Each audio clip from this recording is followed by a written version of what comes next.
the radio show where we talk about it all.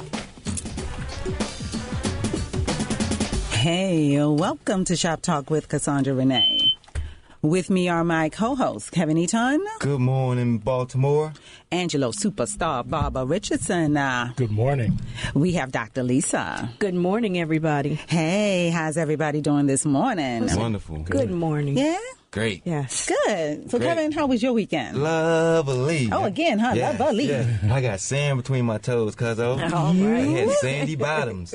You? Went to Ocean City. Oh, okay. Yeah. Okay. Took my little family, and we went to Ocean City on Saturday. Okay. Because the 4th of July was Friday. Absolutely, But yes. the weather was so bad with Arthur going up the coast, they postponed all the fireworks at Ocean City until Saturday.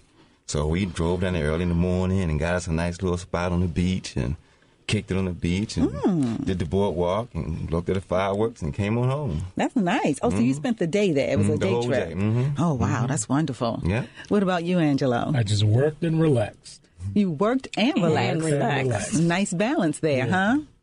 Good.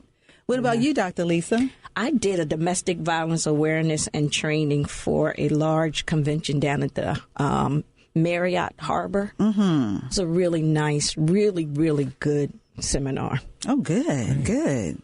I tell you, she stays busy, doesn't she? She's Your whole always in team something. does, cousin. Well, you know, that's good. Yeah. Well-rounded team. How about Yes. that? Yes. On the air, we have Jimmy. Hey, Jimmy. Hey, good morning. How y'all doing? Good morning. Good How are morning. you?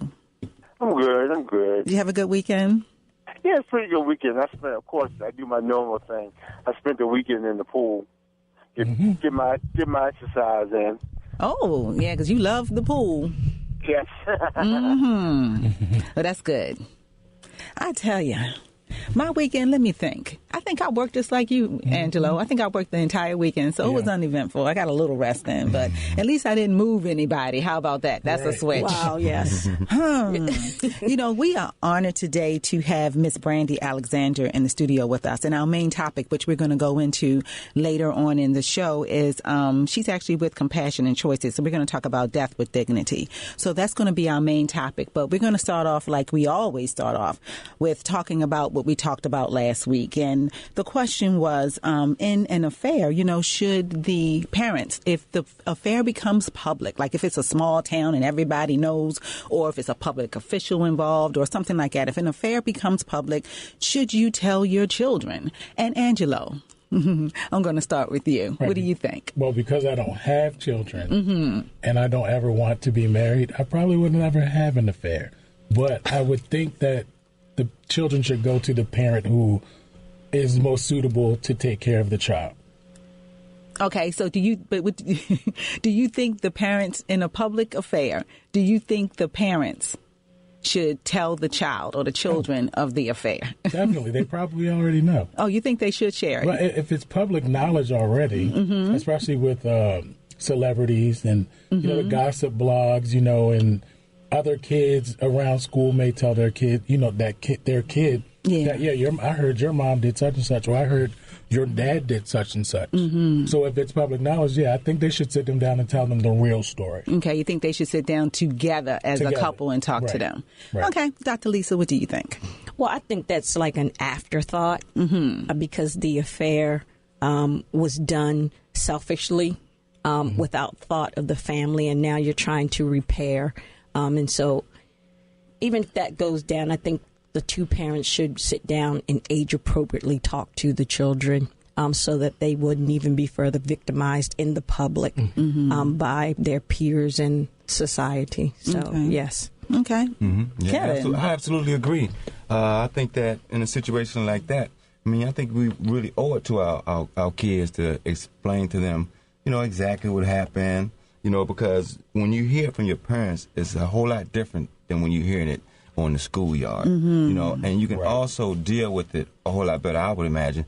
You could deal with it better on the schoolyard if you already had this conversation with your parents and everything, and then you have a better understanding. So when they start hanging from the monkey pole and start calling you kind of stuff like that, hanging from the monkey pole, you know, you take it differently. You accept it differently, and you react differently because it's not like a surprise and it's calling your parents all kind of stuff like that. I don't know. I would imagine, you know, but like I said, it would be different for the kids when they hear it from other people, I think. If they got it from their parents, initially. And what about technology? Because we also talked about like Facebook and Twitter and all these, even with having access to the main computer, kind of stumbling on things.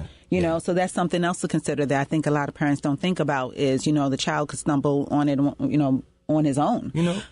It's just so sad that the technology has, I guess, the power that it does have, because once you hit it, it's just so popular that, when you put something on Facebook, something like that, so many people are looking at it. Yes, they are. Employers and, you can't hide it. No. I think that's just like other issues like domestic violence when we're in denial and we say children don't know. Children really do know, and it does impact them. And studies show it impacts them later in their life and how they view relationships, how stable they are, or what they value now as a relationship. So I think it's important, if you're going to do it, just be responsible to your children. Absolutely. Now you, Jimmy. Well, I agree. In a public situation, say in a small town, that you probably will have to address the situation to your child. But the most important thing, like Dr. Lisa said, that the conversation itself has to be age appropriate.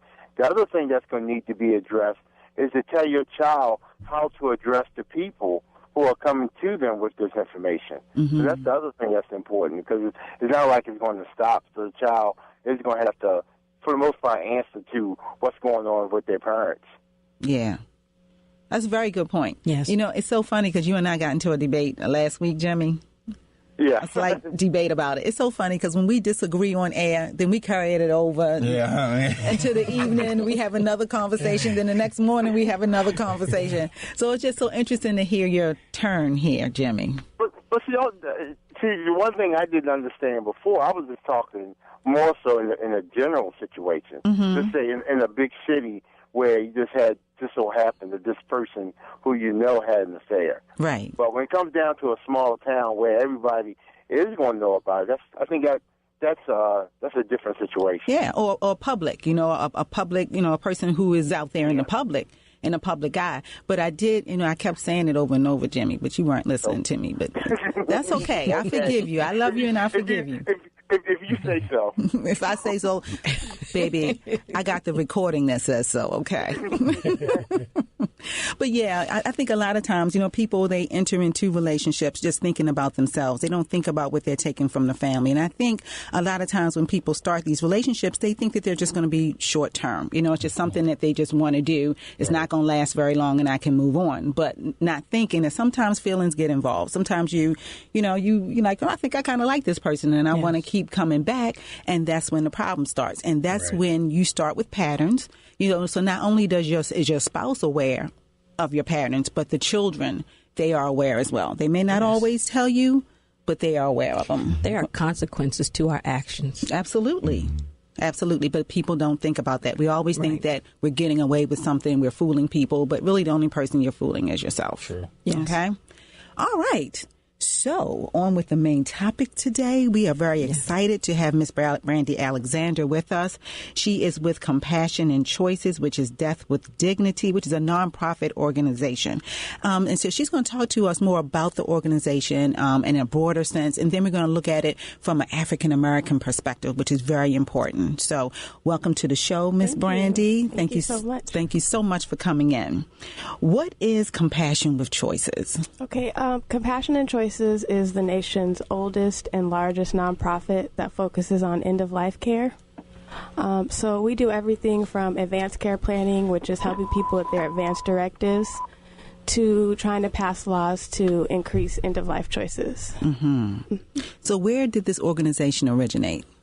Well, it's a long story. Okay, we have time. Okay. There was an office in Denver called the Hemlock Society, and it changed its name to End of Life Choices.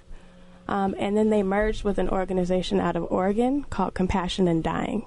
So the two became Compassion and Choices. We now have locations in 13 states, but that's how it all began between Denver and Oregon. Oh, okay. So how long has it been in existence? The merger happened in 1995. So individually, The organizations have been around for more than 30 years. For more than 30 years. Wow. What is the mission of Compassion and Choices? Our mission is to ensure that everyone has a peaceful death and choices at the end of life, basically that their wishes are honored, whatever those may be. So whether that's every form of treatment that's available to you, if that's what you want, you should have that right. If you'd like to make a call, please hang up and try again. Okay. Or even if you want no treatments at all and want to go that way, that should be your right as well. Okay. All right. Tell us about the Death with Dignity Act. Death with Dignity Act began in Oregon 16 years ago, and basically it gives a terminal patient the right to request a prescription from their physician that will bring about a peaceful death. So it's something that's self-administered to terminal patients who are mentally competent to make that decision. So we currently have that available in 5 states in the U.S. Okay, what are they? It's Oregon, Washington, Montana, Vermont, and New Mexico. Okay, all right. So we got those laws in different ways. Some were voter initiatives, some went through the legislators. So what types of services do you offer? Because I actually visited the website, and it's a very lengthy list of services that you offer. Because when people think of Compassion and Choices, they just think of one thing, But there are a lot of different services that your organization offer. What are they? One of our features is a consultation service, and so that's our servicing component for terminal patients, for their families, for support. They do referrals as far as pain management and hospice care. Any questions you may have about your end of life, they're available for. It's a free service. We never charge for any of our services, and we have consultants who are available at our 800 number, which I can actually give you. It's 800-247-7421, and they're always available to help with any questions that may arise as far as end of life. So we have that component as well as our advocacy work, and that's how we work in states to try to pass laws. Okay, because you are based out of D.C. Correct. Is that correct? Yeah. Okay. And how long has the D.C. location been there? We've been here 2 years now. 2 years. In the area. Okay. I actually started in the Denver office. Oh. And I worked there 7 years and then came to D.C. when we opened the office here. Okay. Do patients generally contact your organization, or do you have some sort of outreach? Both ways. Okay. We've been getting our information out to the public a lot more now, so we're now being seen as a resource for some of this information. So we do have a lot of patients that call directly, but physicians are aware of us, and they refer people, religious leaders, people in the community. So we've just become sort of the place to go for end-of-life care, and that comes in different ways. Okay. What concerns me, I guess, are Alzheimer's patients, dementia, people who are mentally ill. I mean, how do you deal with people who, have those type of, I guess, disabilities? Well, the first thing that we do is encourage people to start having these conversations now. So if you have your advance directive while you are mentally competent, you can put all this information down. And part of what our advance directive includes is a dementia provision. So it has certain characteristics that you would want when you can't speak for yourself, if you no longer are in your, with all your mental faculties. So if you can have that conversation now, you can avoid a lot of confusion when that time comes. But if you are an Alzheimer's patient, we absolutely can help you, but it may not be in the ways of aid in dying. It's probably not an option for you, but there are other palliative sedation or stopping eating and drinking. There are other forms of end-of-life care that are available to people who don't have their mental capabilities. Are there any recent legislative efforts or accomplishments regarding the life care decisions? Yes. Vermont last year was the first state to pass through the legislature, a bill that allows aid in dying. Okay. And that was last year, and it took 13 years for that bill to actually pass through. A lot of back and forth action between the Senate and the House before it actually became official. And we're actually currently working in Connecticut and New Jersey, California and Colorado. So we're working on a couple states now, and We're active in New Mexico, and we're always ready to defend the bill in Oregon and Montana and Washington. Okay. Kevin. Brandi Alexander, thank you so much for coming to this show. Thank you. Look, you say you're located in D.C.? Yes. Do you provide services to people from out of state, like somebody who doesn't live in a state who provide the service? Do you guys provide service to out of state people? Oh, yes. Our 800 number services everyone in the United States. So we actually don't service people in our office in D.C. All of that is handled at the 800 number. So most of those consultants are in Oregon, so they help everyone throughout the U.S. So what's the purpose? I'm sorry, but what's the purpose of the D.C. office? Did you just mainly handle legislative type issues? No, our D.C. office has our communications staff, some of our development staff, our advocacy employees are there, the other regional campaign outreach managers, which is what my title is. So basically, we split the U.S. up between 3 people. So those other people are housed in that office. So they're different. None of the consultation is handled in D.C. Okay. And you would say this is sort of like a new service that's being provided? It's like a new service? I would say its popularity is new, but it's been around for a long time. Okay. Yeah. What is your caseload? You have a large caseload? Is something that's growing? It's definitely growing. I don't have specific numbers about how many calls I received, but we have 60,000 members right now. And as we've been more publicized and been on shows like this, our call-in numbers have increased. Because see, what I'm getting to is when we were talking, like before we came on the air, how the services that you guys provide, how it fit in categories with like our seniors. How we may have seniors who may have been married for a long time, and then one may get ill and really don't feel the quality of life and shares it with the other partner and tells the other partner, they want to do something about it, and it may affect our older people. So you have any? Can you expound on that a little bit? Well, that part of the reason we do this work is so that a spouse doesn't have to make that decision, so that power is in between the patient and the physician. So if we can get more laws like these passed and make sure that people have end-of-life choices, then it kind of takes some of that pressure off of a spouse. So I think the best thing for those couples to do are have these conversations so that your spouse does know what you want, in case you can't speak for yourself, and make sure that your wishes are honored. Okay, let me jump in here for a second and give out the number, okay? The number locally is 410-481-1010 or toll free 1-877-704-1010. Again, that's 410-481-1010. Yeah, we see the passion that you have for your work and everything. And you were sharing with us earlier how you got this passion for this and how you actually were in a career before what happened to your dad. Right. You want to share that? Sure. Can you share that? I started working at Compassion and Choices in 2004 and had worked there 5 or 6 years when my father's cancer came out of remission. In January of 2011, he ended up passing away. But prior to him passing away, he was in a vegetative state. And there was dissension between his new wife and his family and what they thought he wanted and what we as his children thought he wanted.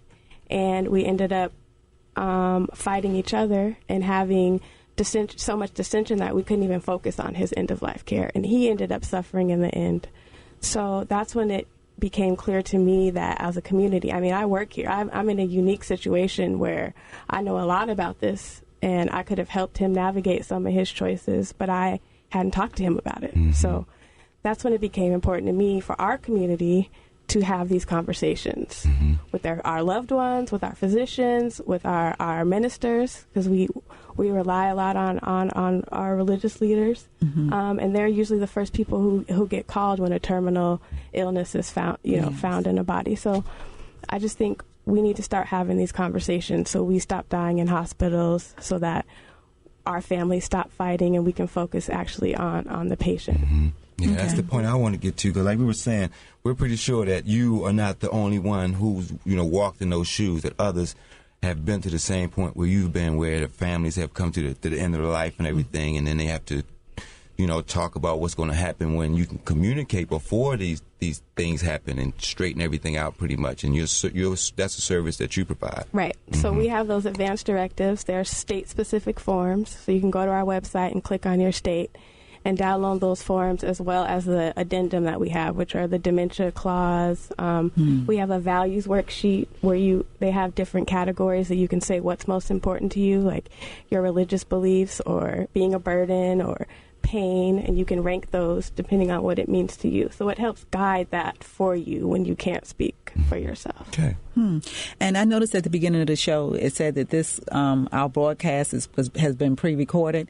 And I just want our listeners to know we are live. Okay, this is not pre-recorded. Yeah. That was an engineer error. July the what? July the We are live. We are live for 410-481-1010, 1-877-704-1010.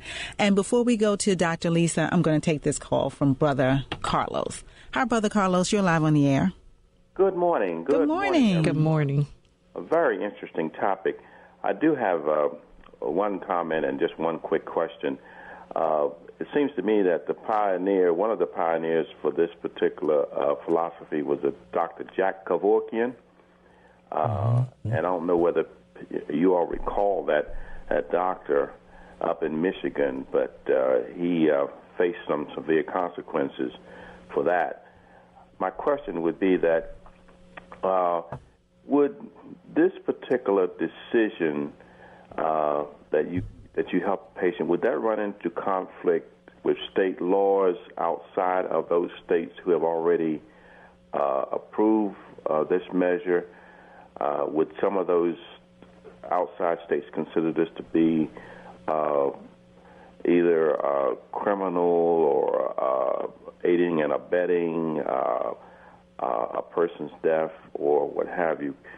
Even though you are in Washington, D.C., and somebody calls from, say, Maryland or some other state that doesn't have this law in the books, what are the implications or consequences for that situation? I'll hang up and take my answer off air, and I appreciate the information. Thanks for your call, Brother Carlos. Okay. I'll start with your Dr. Kevorkian question. Dr. Kevorkian is a champion because he helped bring this topic to the forefront. But a lot of what Dr. Kevorkian supported, we don't as an organization, and that is that he was willing to help people who weren't necessarily terminal. Mm-hmm. And we're very strict about making sure that people who are helped under this law are actually at the end of their lives. So sometimes there are other diseases you may have that make you miserable, but they're not necessarily terminal. So if you're not in a situation where you're actually about to die, then there should not be any assistance with your dying, which is where Dr. Kevorkian got in trouble. So as far as providing information in states where it's not legal, there's nothing wrong with providing that information. Those states aren't places where you can actually go have your prescription filled. That's only available in states where it's legal. So providing information about end-of-life options wouldn't interfere with any laws in any state. The act of helping someone take their lives is absolutely outlawed in every state. Even in states where they have aid in dying, they still don't allow assisting a suicide. Dr. Lisa. Well, first, thank you so much for bringing this issue to the forefront, especially in our community. We are really afraid to talk about things that are so practical to everyday life, things that are right in front of us.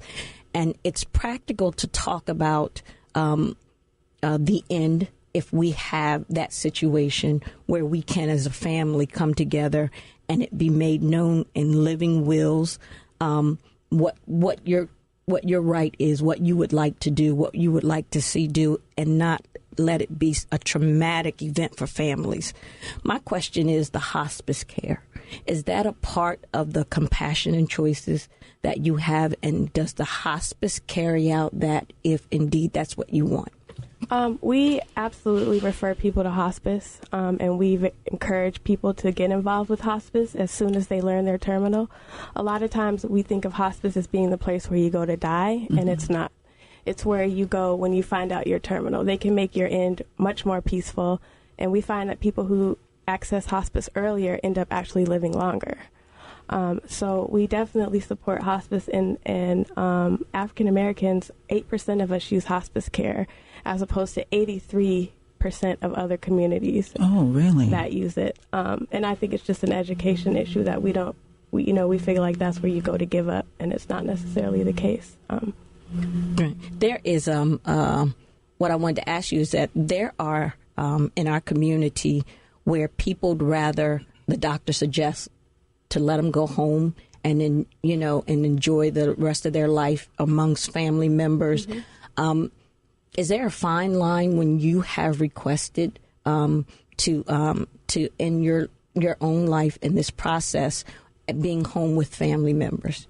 Yeah, there's actually a film called How to Die in Oregon that shows you the process of 3 or 4 patients who have gone through it. And I think one of the most powerful things that movie shows is what that planning allows for the family. So mm-hmm. she was able to cook a meal with her son, like go through her jewelry with her daughter, just kind of things that made it really peaceful, that everyone came to grips to knowing, this is the day it's going to happen, this is when she's going to do it, which she may have changed her mind when that time came around. But in this particular case, her illness was debilitating, mm-hmm. And she didn't want to suffer anymore. But that whole process of up until that point was really solidifying for the family. It brought them all together. Everyone was peaceful with what happened to her and how she chose to go. So it's usually brings the family more comfort than it does anything else. Is that documentary included in the education of understanding what this process is? Yes, I think that would be it's a great resource because it's in a state where it's legal, so it shows you, and it's the state that's been there the longest, which is 16 years, so it shows you how well it works, and how it ends up helping the patient and the family in the end. Thank you. Oh, that's it? Angelo. Yes, I just wanted to get some clarity because I was reading where it said there was no specific statute for making assisted suicide illegal in D.C. So what would actually happen to a person if they assisted in the suicide?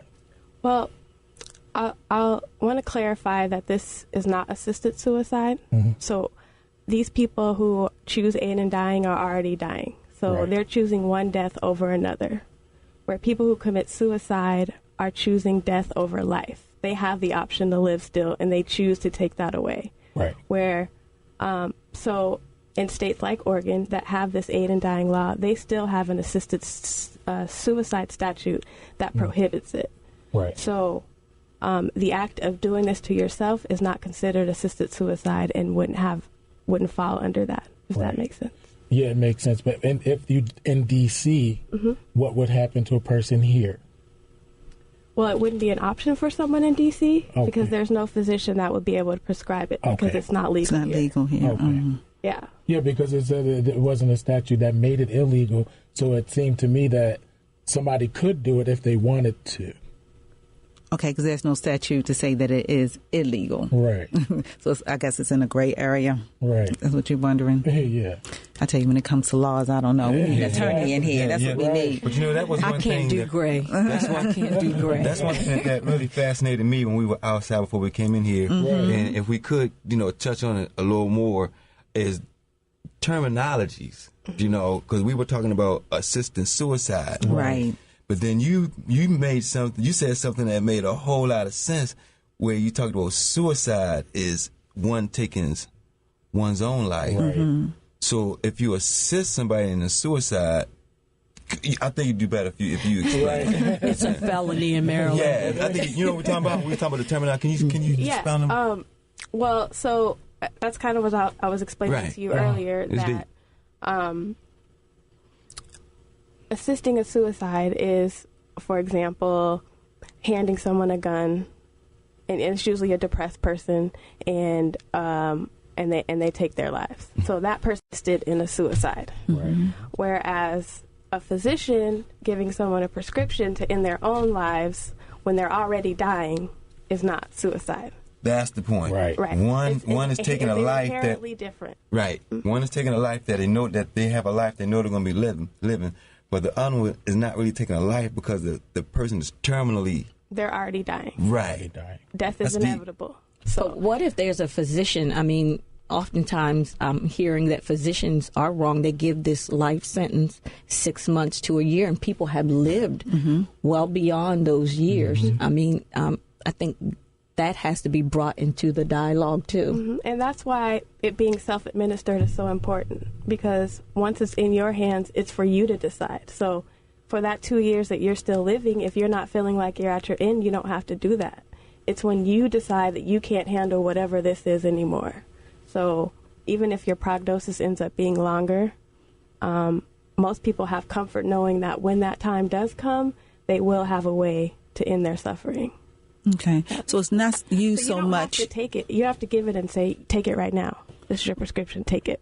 Because I actually had a client yesterday, and we became engaged in this conversation. And she was telling me about a friend of hers where he was shot, 10 times, and 8 of those times in his head. Okay. And he ended up at the hospital and everything. And they said, it's absolutely no way. Get his family in here. He's lost too much blood. There's no way he's going to survive, and he has lived 4 years. He's blind. He's in a wheelchair, but he's lived 4 years. But they had already written him off saying he's going to die. So what happens in a situation like that where they're saying, this person isn't going to last a couple of hours? I mean, what happens in a situation like that? Or is it mainly used, your organization mainly used for someone who has cancer or some sort of debilitating disease like that? So it's not the type where it's a trauma type situation where someone's been shot. Right. But what we do is help people with their advance directives. So they would have known if he would want, maybe he would have said, keep me on as long as there's electricity on Earth. Keep me on a machine. So then they would have known he came out of that. Or maybe he would have said, keep me on for a month. And if I don't make it past a month, then let me go. So it would have helped them make that decision because they would know what he wants. Okay. All right. Let's bring Charles in. Charles, welcome to the show. Yes, how you doing? Good. Good morning. Now, I want to bring up, the chemical balance, because most people expire from a chemical imbalance. Either they don't have the right vitamins or minerals in their body to sustain them. So I don't think that we should be assisting them with dying. We should be assisting them with living. We should be giving them those vitamins and minerals and those things that they're lacking in their system. The things that we're not getting in our food and in the environment because they have been depleted. Those are the reasons why people are in such dire straits. And then to just take the easy way out and start assisting them with dying, it's backwards. It's going the wrong way. Thanks for your call, Charles. Brandi? I would say if you talk to someone who made this decision, they would tell you it's not the easy way out. And I would also say that if they had the choice to pick life, they would. These are people who would love nothing more than to live if they had that option, but they don't. Correct. They're dying. So, how is this process done? Okay, if the person decides, hey, this is what I want. I want to be. Just how is it done? Because you mentioned something about a prescription. Okay, so how is the process usually done? Do they? What about counseling? Do they undergo counseling way ahead or just before? Well, the Oregon law is kind of the example that's been used in other states. Okay. So there are 2 physicians involved as well as a psychologist involved. And once you actually receive the prescription, it's stirred into a liquid and it's consumed. So you take all of the pills that are given to you in your prescription and you mix it and it's taken. So it's all taken at one time. It's like a cocktail. It's a cocktail. Okay. Okay. See, that was my question. I wanted to know how it was actually done and how long does it take, and is it something that's going to prolong it or? No. Yeah. So it's immediate. So you say, this is my day, and you make your little cocktail. So it's something that isn't necessarily done in a hospital setting. No. Okay, it's up to the person to decide whether, I mean, do they have the choice, though, if they wanted it to be done in the hospital, or most people in legal opt? States, but most people are at home with their family and their loved ones when they decide to do it. That's how people can get your services who don't live in a state that is, I guess I would call legal. Is that right? You know what I'm saying? The people that don't live in the states that this law is in, they do it at home because they can't go to the hospital and do it. No, well, in states where it's not legal, we have other options for them. So this is not an option. So this is not an option for you if you don't live in a state with aid and dying. But there are other palliative sedation, like kinds of palliative care available to terminal patients in states that don't include aid and dying. So that's what are they? Do. They're stopping eating and drinking, which sounds painful to us. But people who are at the end, it's actually very natural for them not to want to eat and drink. There's palliative sedation, which is basically, it's kind of like being put to sleep in a way, like you sleep through the pain. That's often used. Discontinuing a heart monitor, discontinuing eating artificial hydration and nutrition. These are all types of palliative care. These are all end-of-life choices available to everyone. And these are choices that some patients actually make themselves while they're in the hospital. Because I'm familiar with the old people.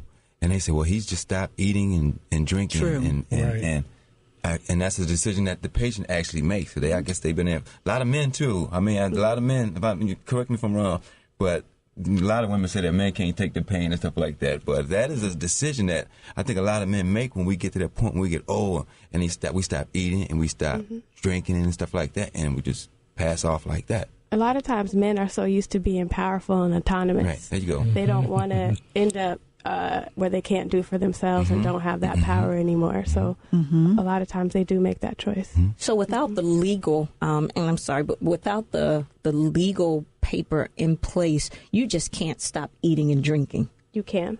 You can. You can. Is that a hospice will support you with that? Even a family member can help you with that.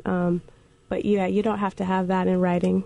That's absolutely so you have to have a terminal illness. If you don't have a terminal illness and you're just suffering through chronic illness, you just can't stop eating and drinking because that would be suicide. No, you can. That's your option. That's a form of palliative care. That is an end-of-life choice as well. But you don't need a directive to do that. You don't need a directive to do that.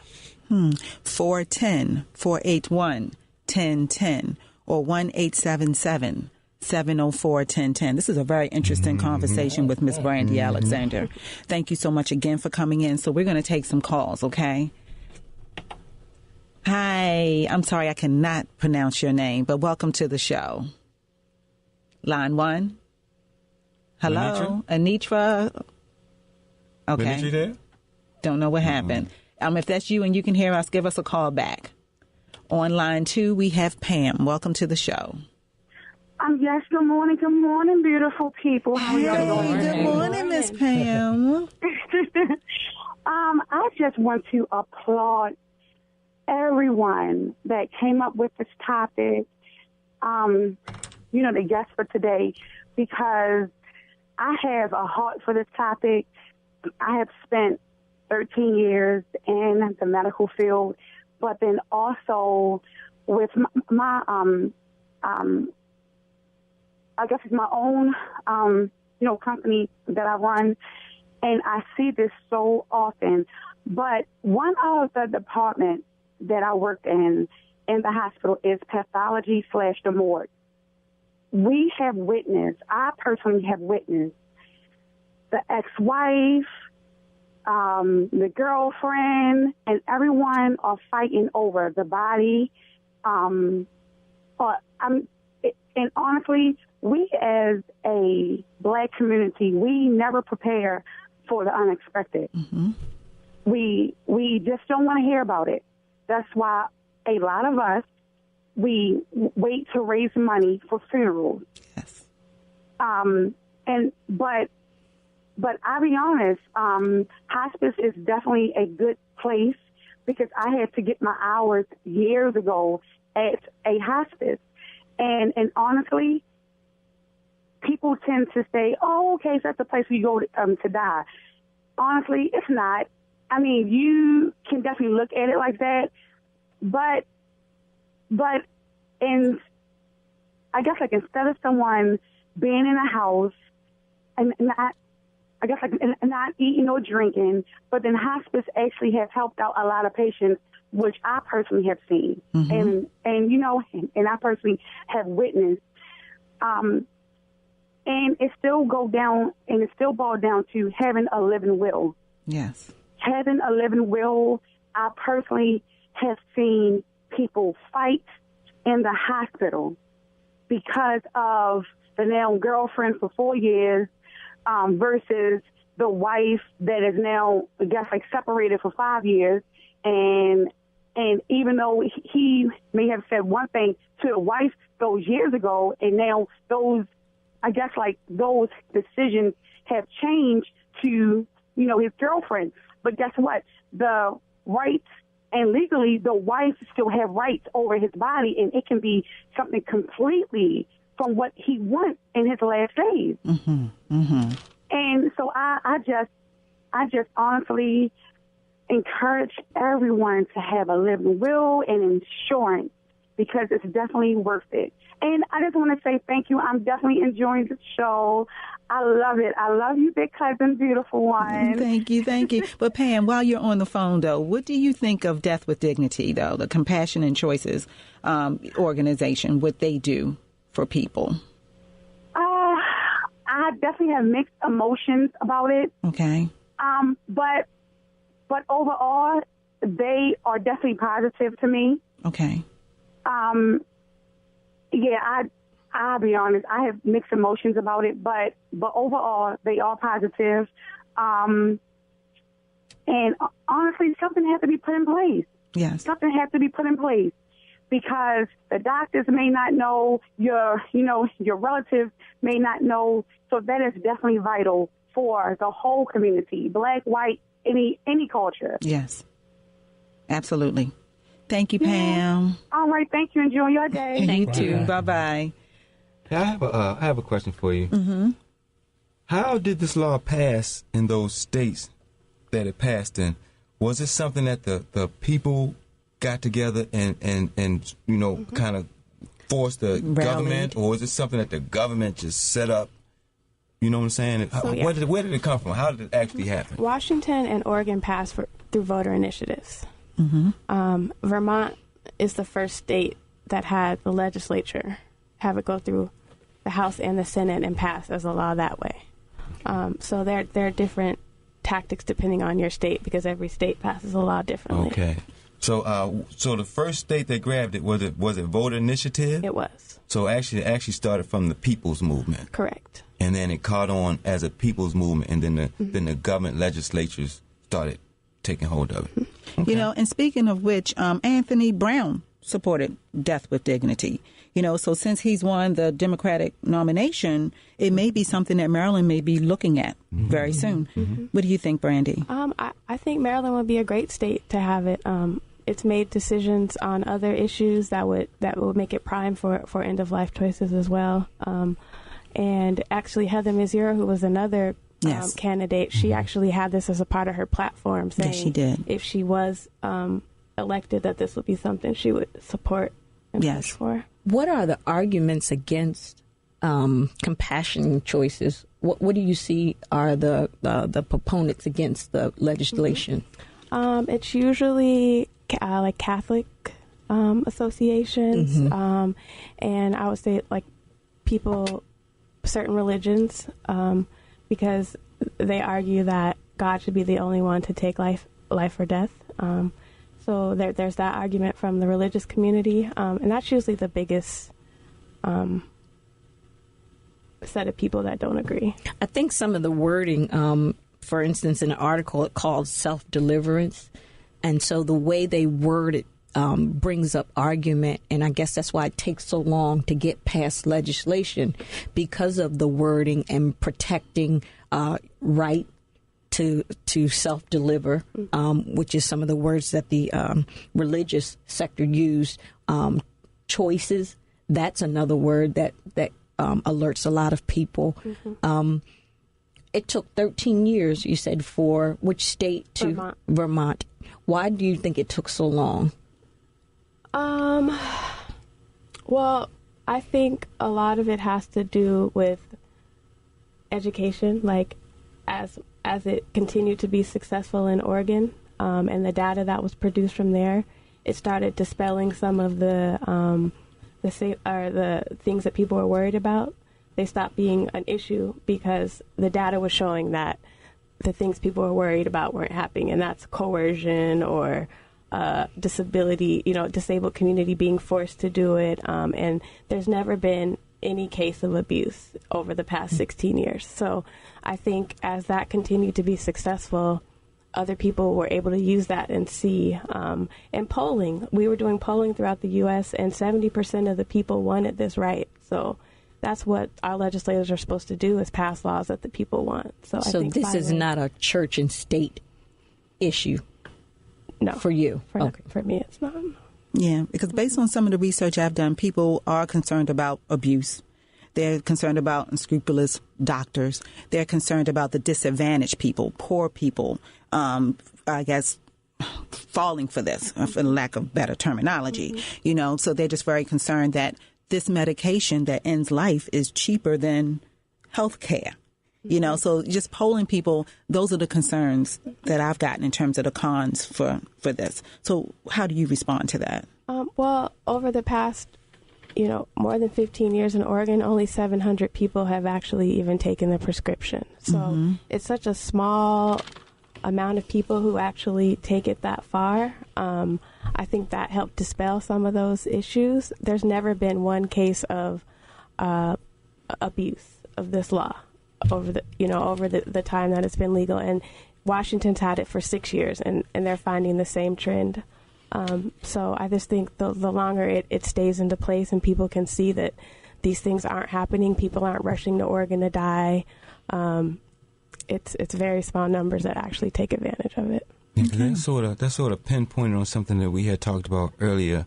The main bullseye of this whole thing is the mental competency of the patient. Like you were saying, the patient has to be mentally competent. So anybody other than that does not qualify. They're not qualified. Right. Yep, they're physicians. So that will cut down on a whole lot of the population that you was talking about, because with the different people who just be trying to get in, or we might want to kick them aside. Society want to just put them out, but they won't qualify for this service if they aren't totally mentally competent. Correct. And terminal. And terminal. Right, and terminal. Correct. And terminal. Right. But I guess what the people that I talked to were concerned about just by being poor and not being educated. Just kind of, how sometimes people, they go by what the doctor says, or the doctor said this, the doctor said that, and without even educating themselves. So they're competent. It's not like they have a mental illness or something like that. They just aren't educated in that sense. That's what I meant by that. 410-481-1010 or 1-877-704-1010 if you have a question for Ms. Brandi Alexander. I do. For the people who the doctor has not given them a terminal illness but have chronic illness that weighs on finances, really catastrophic illnesses but not terminal illness. I mean, what can they do? Can they fight legislation to say, and this is a gray area, which y'all know I don't do gray, but, the quality of life, the finances, all this is going into long-term chronic illnesses. Should they be included in this? And I think the reason why they're not is to keep those safeguards into place. Yeah. Like you said, the gray area, we all want to stay away from the gray area. And that's when you will have arguments coming in with the disability community and people who may have, or who are less advantaged, being caught in that. We're having these strict kind of guidelines and having it be really particular how you can access it, I think, is a way to avoid some of that. And let's look a little bit more at the African-American perspective, because we seem to be conservative when it comes to, aid and dying and just anything, paperwork, the directives and all that stuff. We shy away from it, So what would you say to someone who's a little skeptical about this, African-American, because we're living longer? We're definitely living longer, even though we tend to have maybe at least one illness like diabetes or something like that. But we're living longer. So what would you say to African Americans? I would say have the conversation. Okay. No one is is encouraging anyone to support aid in dying. If that's something you don't agree with, you don't have to. Right. But that doesn't have anything to do with you being prepared for your end, because that's inevitable. So that's what I would say to our community. Only 50% of us have had this conversation, and 20% of us have not had a conversation with anyone about it. So I think that's what we need to focus on as a community, talking about what we want and advocating for our elders. Well, let me ask you this: how do we do that? I ask you how because do we start in the churches or where do we start? Because like y'all know, I'm a jack of all trades. So I did a little selling of caskets and what'd you call it? Just pre-planning. Yeah, and I didn't sell not one casket, not one urn. I found it kind of difficult talking to people, even with my family, talking to them about that type of service. And even though that was a way that I could make some money, I didn't sell not one thing. And I found myself also being like an ambulance chaser. It was a shooting in the neighborhood. And I'm thinking, they might could use service. So when you get there and then you see the family and stuff like that, and just that type of service that I was selling, it's hard to talk about. So how do we start? From your professionalism, where would we start at? Is this something we could start in our church community and have it grow, or start at home? Is what I say. Yeah, start at home. It starts at home. Having these forums is a good way to talk about it, because a lot of it's laid out and it kind of forces you to have the conversation. Now there's games about it.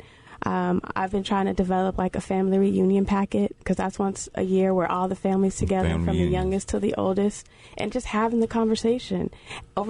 We have a thing called Talking Over Turkey, encouraging people over Thanksgiving dinner to have the conversation. But it really just starts in the home with individuals and their loved ones. Right. Yeah, a lot of times we don't think about any of this. Recently, I attended a funeral where the man, he had been sick, but he still passed away unexpectedly. And his insurance papers weren't in order. And he did not have conversations with his family members. And what he did was he just kept switching insurances. And, a lot of times you have to be a part of that insurance, have that insurance for a certain period of time in order to be covered. And all they saw was insurance papers that he didn't really qualify to get anything from, because he wasn't in them long enough. Right. So the family had the burden of first losing him, and then secondly, trying to go through all this insurance paper, going back to where he worked for the city, he worked this place and that place, and trying to gather all this information, knowing nothing, going in blind. And fortunately, his brother was able to pay for the funeral, because it's just a tangled web. And if they were depending on those insurances, he'd probably be still somewhere now without, being put away properly. Right. So that just kind of goes back to what we're saying. It's just very important to have that conversation with your family. Would you want your family to go through that? They're dealing with the grief of losing you, but then they have to go through the grief and the expense of trying to put you away properly because your affairs aren't in order. And so that's something that Pam brought up, and I thought that was a very good point. I've seen in funeral homes where they didn't have all the money, and the whole funeral was stopped. They couldn't go to the burial because they didn't have all the money to do that. And I've seen funeral directors just stop the process because all the money had not been paid. And so they're going around collecting right there at the funeral, trying to pay for these expenses. And I think that really says something about us as a people, that we really need to take more responsibility. And I think people are just scared to talk about dying and death. Yes. Right. Yes, like that's going to change anything. Right. That isn't going to change anything. If anything, it's going to take the load off of your family members. So, and the same thing with the directives and all the, all the other like living wills and that sort of thing. I encourage you, because a lot of people are like, I can't pay an attorney to do that. There are forms online that you can download for free, and you can get it notarized, and you can do these things yourself. But just stop, because we were talking about selfishness earlier, and it's very selfish of you to not take to not take the burden off of your family. You know what you want, right? You don't want to stop and think about it, but you think about it. You know what you want. Make it legal, and make it easier on your family when you pass. Yeah. I was in hospital on last year around December, And you don't know. I mean, you just don't know. You don't never think it's going to be you. You don't never think, that you will get a death sentence or be diagnosed with a terminal illness. But the nurse that was prepping me said, do you have a DNR? Do you have a living will? Mm-hmm. I was like, why are you asking me this? Do I have something that should bring about this conversation? Yes. It makes it's scary. Yes. But that just let me know how having the living will and having that information already out would have taken the stress off of what was going on right then and there. Yes, absolutely. Yeah, I just think that's just something that we just have to learn to do. Yeah. We're just going to have to learn how to talk about that. Yes. And just go with it. Yes. Because I said it because I remember before my dad passed away how he was talking about all kinds of, I don't want to hear that. Yeah. We cut them off. I don't hear it quickly. And like right now, my mom was 86 years old and she get to talk, I don't want to hear that. Yeah. Even today. You know what I mean? So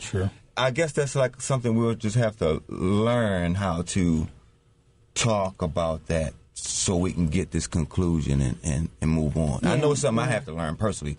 That's personal with me as far as talking about death and things of that nature. Me too. Right. Me too. Absolutely. I haven't talked to anyone about it. It makes you nervous, know. And when the people in my family try to talk to me about it, I put it off because I don't want to think about losing them. So this is a lesson for all of us. Right. There's a lot of people. I'm sorry, Angela. But there's a lot of people that, especially for people that go to church, and that's why people kind of say we have like a fanatic faith. You can be educated in your faith. Mm-hmm. Your faith does not take away the ability to make decisions. Mm-hmm. And I think that's where we get the stereotype of religious people are very fanatic. We don't want to talk about death.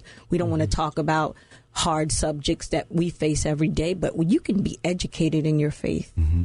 Very good point. But also I want to put a point in where we was talking about death is like God's decision and where we shouldn't be able to take that on ourselves on our exact time we're supposed to die. That right. People say it's God's decision. Right. So they probably wouldn't want to go through something like that because they want to leave that up to God. Right. Right. Mm-hmm. So that is a concern in the African American community. Because I've always been taught, if you kill yourself, then you're going to the devil. Right. That's so a lot of these things we need to dispel.